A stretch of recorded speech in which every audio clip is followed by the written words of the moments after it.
আসসালামু আলাইকুম। শেখ রেহেনা দেশে চলে এসেছে। শেখ হাসিনাও ১.৫-২ মাসের ভিতরে বাংলাদেশে চলে আসবে, এমনটাই ভারতীয় এক নাগরিক গণমাধ্যমকে জানিয়েছেন। আলোচনার শুরুতে আমার চ্যানেলে যারা সাবস্ক্রাইব করেনি দয়া করে সাবস্ক্রাইব করে নেবেন।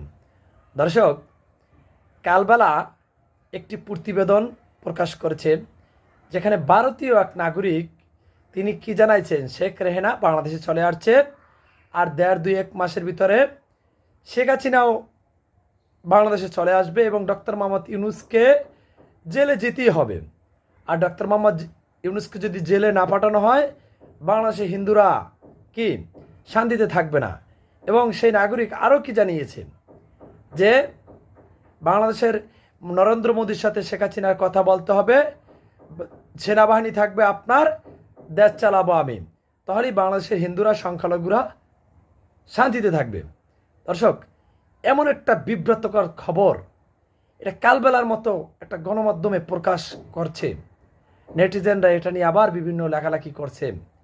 এটা কি আসলে কি এরকম তথ্য যাচাই বাছাই না করে গণমাধ্যমে ছেড়ে দেওয়া, এটা কি কখনো সম্ভব?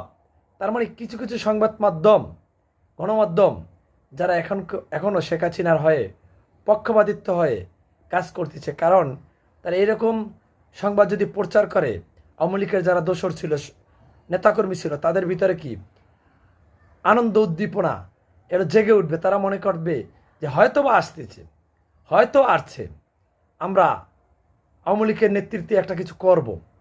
এরকম বিভ্রান্তিকর খবর এরকম একটা বড় গণমাধ্যমে প্রকাশ না করাই ভালো। আশা করি বুঝতে পারছেন। আর শেখ হাসিনা কি দেশে আসলেন, শেখ হাসিনার বোন কি দেশে আসলেন, হ্যাঁ, তাদের তো আর খুঁজছে, তাদের বিচার করবে, ফাঁসির মঞ্চে ঝুলাবে, এত সহজ চলে আসবে? আশা করি বুঝতে পারছেন। আসসালামু আলাইকুম।